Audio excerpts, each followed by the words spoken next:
Hello everybody, my name is Ratnos, and today we are taking a look at the Paladin talent trees that are here on Alpha, rather.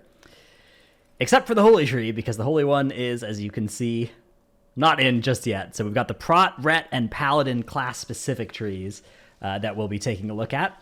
I have actually played a lot of Prot. I played Prot for the first 7 bosses of Sepulchre progression, and I haven't played too much Ret recently, but I've played it a little bit, so more of a Prot expert than a Ret expert, but either way, hopefully enough to be at least interesting to listen to as we go through these.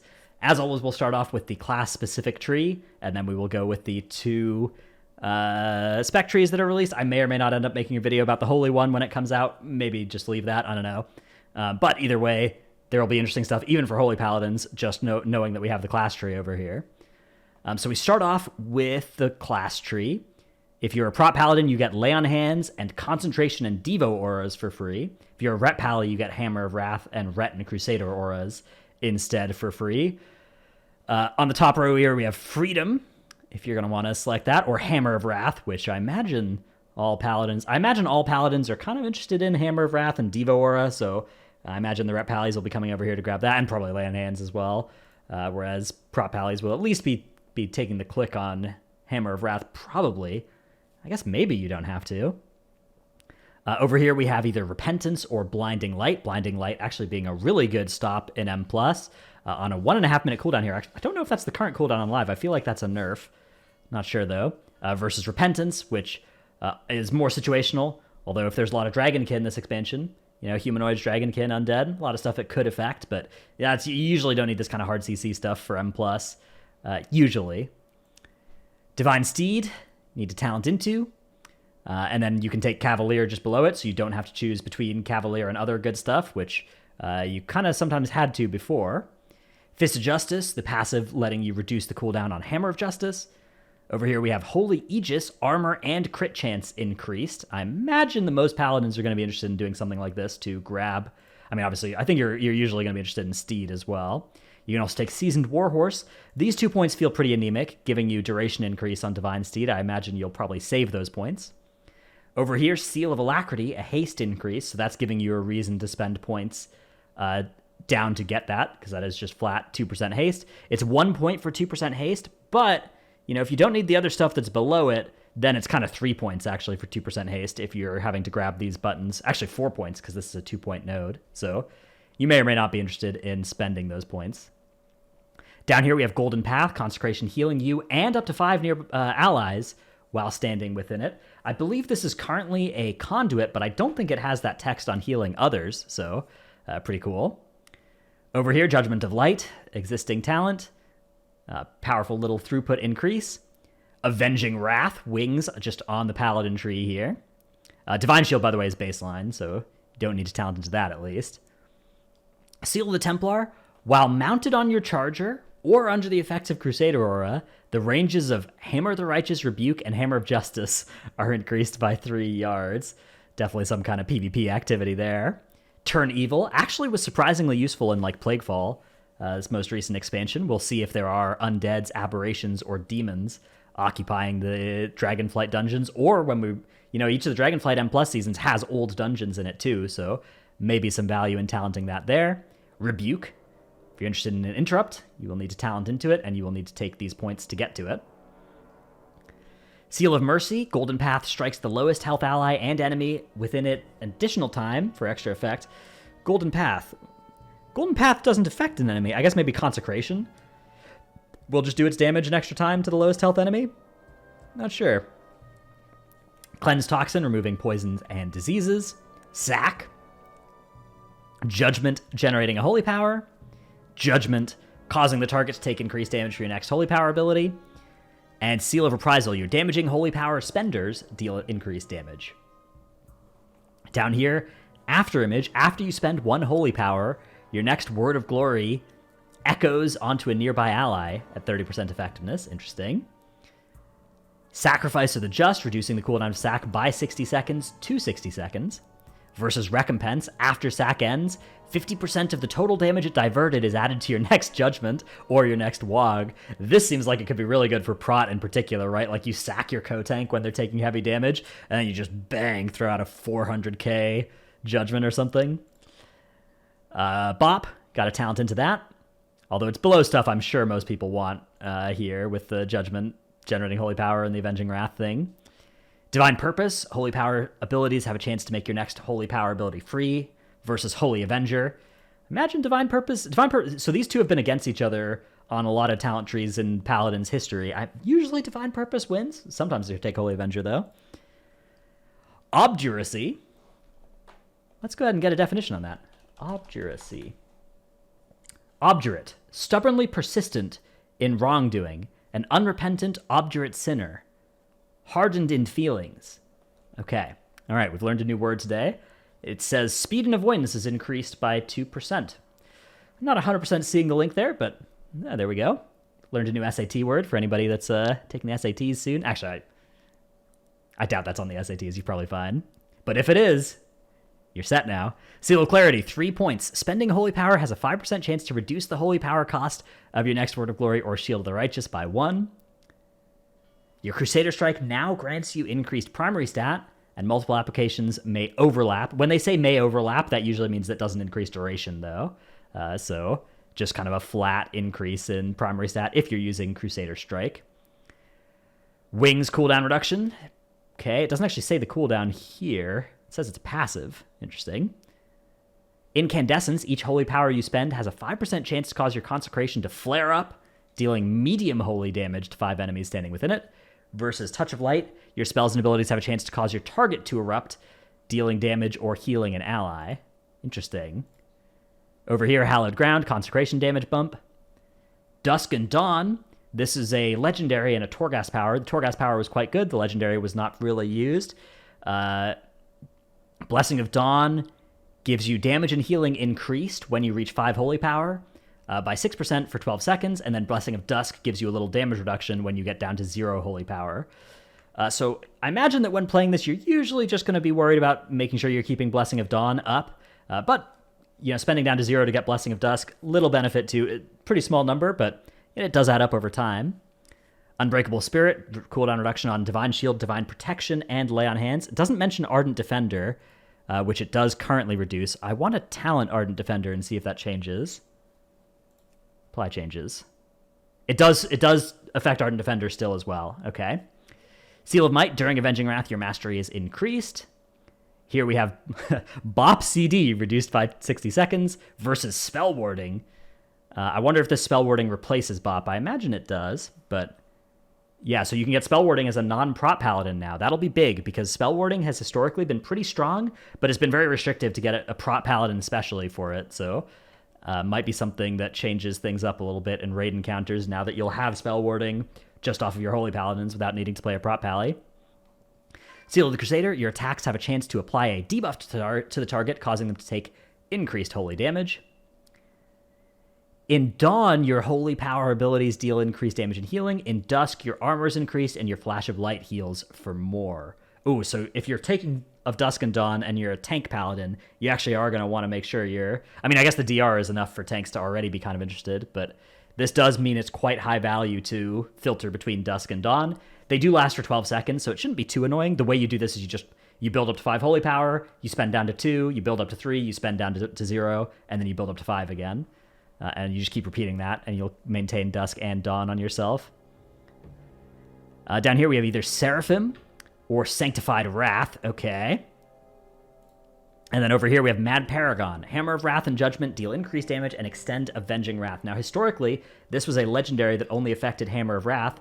Causing it to affect Judgment as well, increasing Avenging Wrath, is something, although it's only by 0.5 seconds. The legendary version of this on Shadowlands was a full 1 second, but it was on Hammer of Wrath, which you would cast less of, so I imagine this actually will give you a similar increase in Avenging Wrath. The thing about Mad Paragon that made it good, though, was that it synergized really well with Ashen Hallow, because it made your wings last as long as your Ashen Hallow did.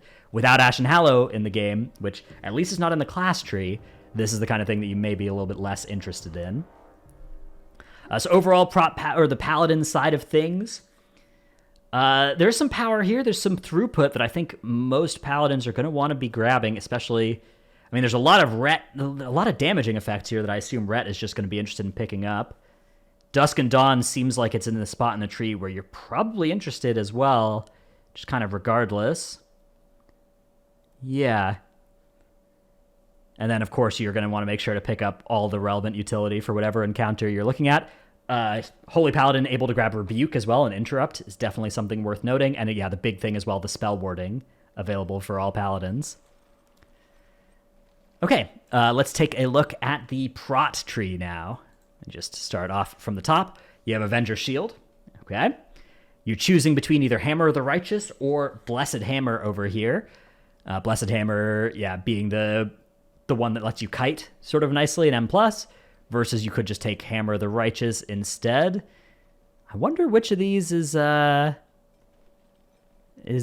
I mean, because right now on live, Blessed Hammer is just an upgrade to Hammer of the Righteous, and you just don't talent it because you're taking Holy Shield or whatever on that row. So interesting that they're putting them against each other here.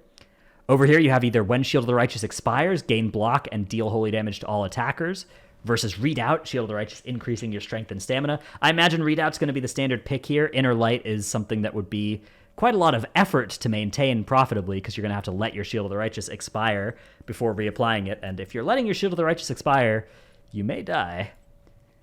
Holy Shield, okay, block chance increased, able to block spells, successful blocks deal holy damage. At least right now, this is really strong, although part of that is synergy with the tier set. Grand Crusader, when you avoid a melee attack or use Hammer of the Righteous, you have a chance to reset the remaining cooldown on Avenger's Shield. Shining Light, every 3 Shield of the Righteouses makes your next Word of Glory free. This is actually a buff from the current version, which is every 5, I believe. So they are buffing the amount of free WOGs you're going to get. Consecration is larger. Enemies have reduced movement speed within it. This is, again, something that you currently have to talent against other compelling options on live, versus now you'll be able to take it for pretty free. Inspiring Vanguard, increased chance for Grand Crusader to proc, and it gives you some strength. Ardent Defender. Crusader's Judgment, you get a charge of Judgment on the proc of Grand Crusader, and also it has an extra charge. Consecration in Flame. Consecration lasts longer, and its damage is increased. Down here we have Bastion of Light, a 2-minute cooldown that lets you fire off some Shield of the Righteous or Word of Glory in rapid succession. Bulwark of Order, Avenger's Shield also shielding you. This is similar to First Avenger. I guess not quite the same, but yeah, similar to that. Light of the Titans, Word of Glory heals over time. Uther's Guard, reduce cooldown on Lay on Hands, Divine Shield, and Bop. Hand of the Protector, Word of Glory's healing is increased on any target rather than just on you, based on missing health. Resolute Defender, each holy power you spend reduces the cooldown of Ardent Defender and Divine Shield. Okay, that's a nice little synergy with keeping Ardent Defender on a low-ish cooldown. Avenging Wrath Might. Call upon the light and become an Avatar of Retribution, increasing your crit chance. If Avenging Wrath is already known, which you'll take over here, then it also grants a damage increase. Okay, so you could avoid taking Wrath on the class tree, or you could take it here and there for the damage increase as well. Versus Sentinel, grants 15 stacks of Divine Resolve, increasing your max health by 2%, reducing damage taken by 2%. After 5 seconds, you'll begin to lose 1 stack per second, but each 3 holy power spent will delay the loss of your next stack, combines with Avenging Wrath. Okay, so this triggers when you hit Avenging Wrath and makes it into a defensive rather than offensive version. Interesting. Strength of Conviction, while in your consecration, your Shield of the Righteous and Word of Glory have increased damage and healing. Currently, Paladin wants to just stand at its consecration at all times. I believe that is staying the same in Shadowlands as well, because Mastery continues to reduce damage taken inside consecration. Spending Holy Power grants you haste per Holy Power spent, stacking up to 20 times. Avenger's Shield deals increased damage to its primary target. Your Avenger's Shield is imbued with Holy Fire, causing it to deal damage to all enemies within 5 yards of each target hit. Interesting. Depending on the number of this could be a nice little AoE damage bump. Guardian of Ancient Kings, 5-minute cooldown, 50% shield wall. Sanctuary, while in your consecration, damage taken is reduced by an additional %. Okay. When you use Avenger's Shield, your block chance is increased for 5 seconds. Also powerful. Avenger's Shield deals increased damage, but only strikes 1 target. Obviously good for pure single target raid encounters. Versus Avenger's Shield jumping to additional targets. Obviously good for M+. Shield of the Righteous grants additional armor. Casting Word of Glory grants you additional block chance. So with this stuff, you could actually get a really high block chance. depending on how much percent block this gives. Enemies hit by Avenger's Shield deal reduced damage to you, stacking up to 3 times. Each enemy hit by Avenger's Shield reduces the remaining cooldown on Guardian of Ancient Kings by 500 seconds. Now, I'm not sure, but I think that 500 seconds is not the intended number for this effect. If I had to guess, that's probably 500 milliseconds, 0.5 seconds for 1 point, and then 2 points makes it 1 second. But yeah, 500, that would be rather good if you could just have full uptime Guardian of Ancient Kings. You'd be almost as tanky as like a DK or a Brewmaster or something. During Divine Shield, all targets within 15 yards are taunted. Nice. Strong effect for M+. And only 1 point as well. Righteous Protector, each holy power spent reduces the remaining cooldown on Avenging Wrath and Guardian of Ancient Kings by 50 seconds. Again, I imagine that is not true. I imagine that is lying to us, and it will not reduce by 50 seconds those cooldowns. I would just like to go and just real quick, I would like to talent these, and I just got to make sure, got to see if it's working like that.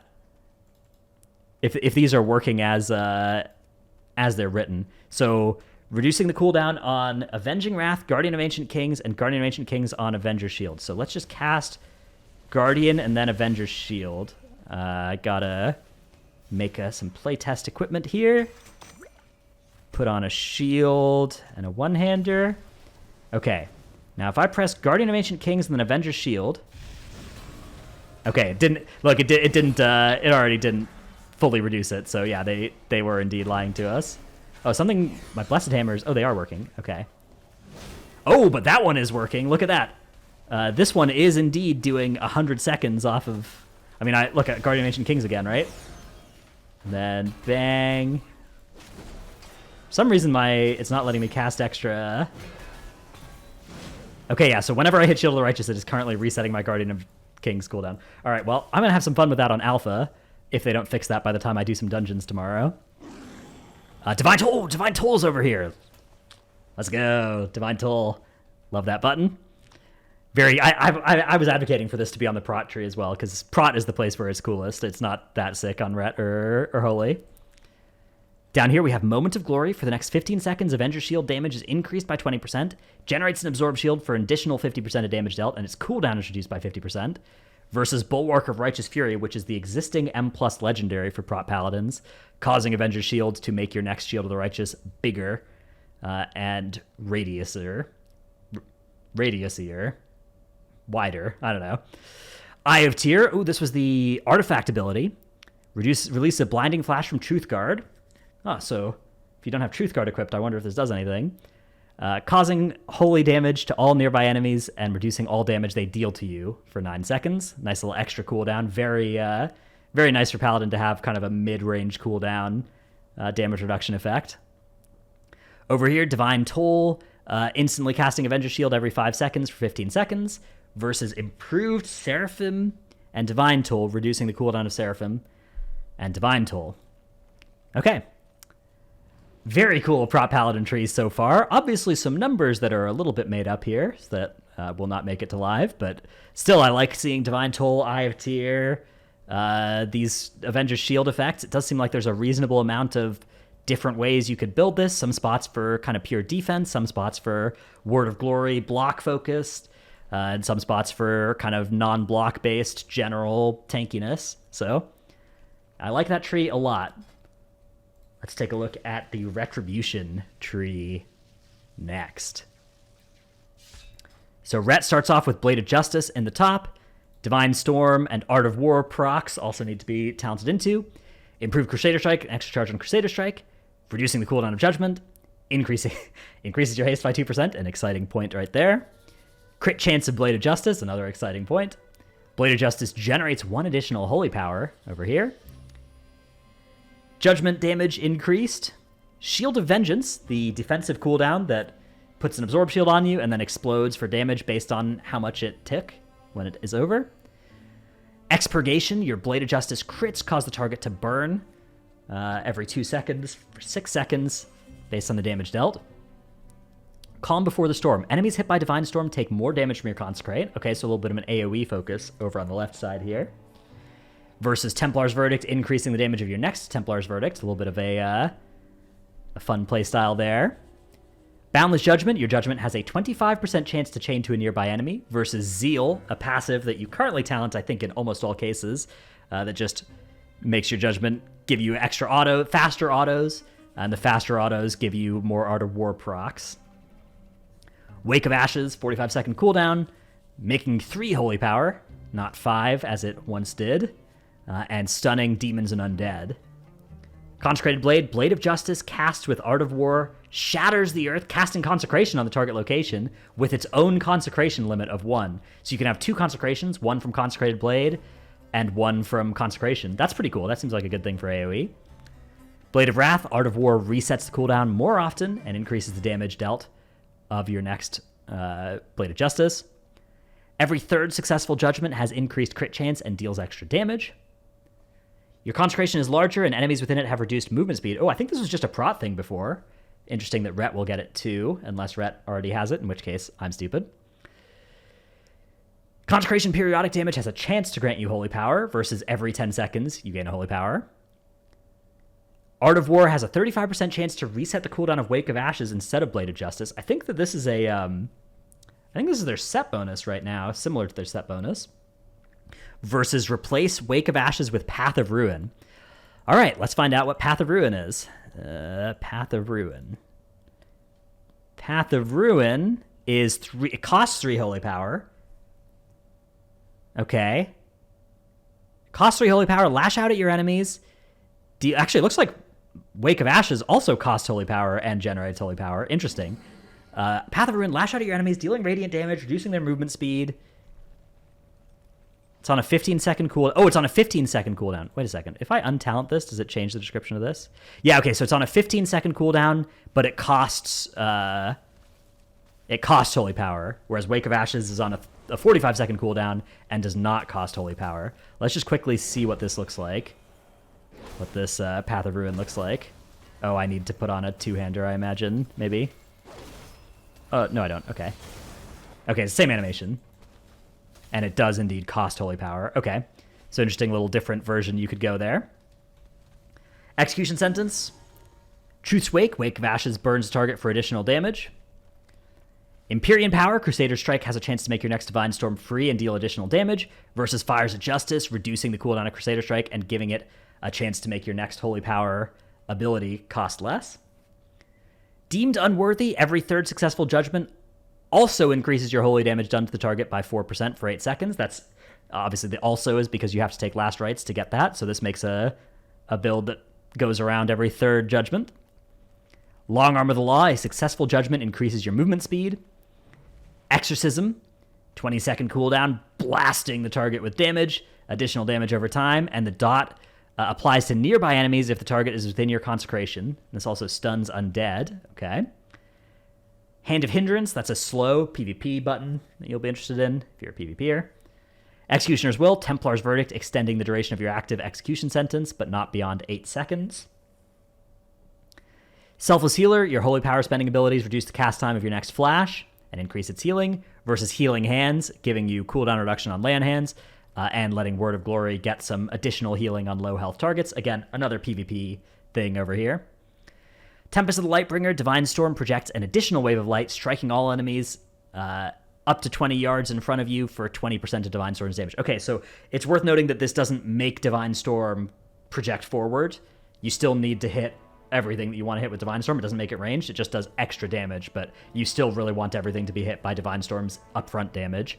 So it's not like the old Legion effect where you would actually be fine if you were 20 yards away for a while. Justicar's Vengeance, a 5 holy power strike that does extra damage against a stunned target and restores some health, versus Eye for an Eye. Actually a pretty powerful defensive cooldown, reducing physical damage taken by 35% and dealing some damage to melee attackers. Good against physical damage-based bosses and M+, at least. Very strong there. Virtuous Command, Judgment granting you Virtuous Command for 5 seconds, which makes your Verdict, Crusader Strike, Blade of Justice, and auto attacks deal 5% additional damage as holy, presumably 10% additional damage once you put 2 points into this. Templar's Vindication, currently a conduit, I believe, that has a chance to strike again when you Templar's Verdict. Relentless Inquisitor, giving you haste per finisher. I assume that's haste per holy power. Maybe it's haste per finisher though. Yeah. Oh, it is haste per finisher. Yeah, yeah. I think. So you got a little bit of haste buff that you maintain here. Ashes to Ashes. When you benefit from Art of War, you gain the Seraphim. This is also their set bonus right now for 2 seconds, and I assume 4 seconds if you put 2 points into this. Divine Toll. Oh, okay, so Divine Toll is here for Ret as well. Yeah, okay. Avenging Wrath Might. That if you take Avenging Wrath, it just makes Avenging... If you have this and Wings, which I assume you will, makes Wings do 20% increased damage. Otherwise, this lets you just take Wings basically over here. Although it's not as full of a Wings as this one, because this Wings gives you the Hammer of Wrath cast on any target. So I assume you're going to want both of those. Although Crusade is against this. Hang on. So if Avenging Wrath is known... Yeah, okay, so you can take Crusade, or you can take Avenging Wrath Might. Interesting. Vanguard's Momentum. Hammer of Wrath has 2 extra charges and increases holy damage done by 2% for 10 seconds, stacking up to 3 times. Finally, down here we have Final Reckoning. It's a 1-minute cooldown, does a bunch of damage. While it's off cooldown, you get a proc that does some extra damage too, though. Divine Resonance, that's the Kyrian legendary. Get some free judgments after your toll. Liadrin's Fury. While Avenging Wrath is active, you gain 1 holy power every 5 seconds. And Final Verdict, currently a Shadowlands legendary as well, that makes Templar's Verdict effectively have a 15% chance to reset Hammer of Wrath. Okay, a lot of good stuff here at the bottom of the tree. I guess you only get 2 or maybe 3 of these nodes. Let's see, 1, 2, 3, 4, 5, 6, 7. Yeah, 8, 9, 10. Okay, so you could get Crusade and Final Reckoning and Divine Toll and Divine Resonance, depending on how you set this up, although you wouldn't be able to get Relentless Inquisitor then. I'm not a Ret Paladin scientist. The tree seems interesting. A lot of throughput on this tree. Hard to imagine taking much of this utility stuff. It feels like it would feel bad to have to take those utility points over here. Even that like Consecration AoE stuff feels like it's gonna make your single target feel a lot worse, having to drop all of the single target stuff that there's so much of on this tree. But still some cool effects in here. They're trying some new ideas, and you definitely are going to be able to get some interesting combos of stuff. I'm not a Ret Paladin expert, but I will say I am more excited by the Prot tree than the Ret tree so far, but I play Prot, I don't play Ret, so my opinion on Ret is not the important one. That one is going to be the ones from people that do play Ret, so definitely go seek out some content from those people, but hopefully this video gave you a little bit of a baseline idea of what the tree looks like at least, and I don't know, I just like making these because I like reading through the effects. It's like Christmas for me. So, hope you enjoyed the video. Thanks for watching. See you in the next one. Bye.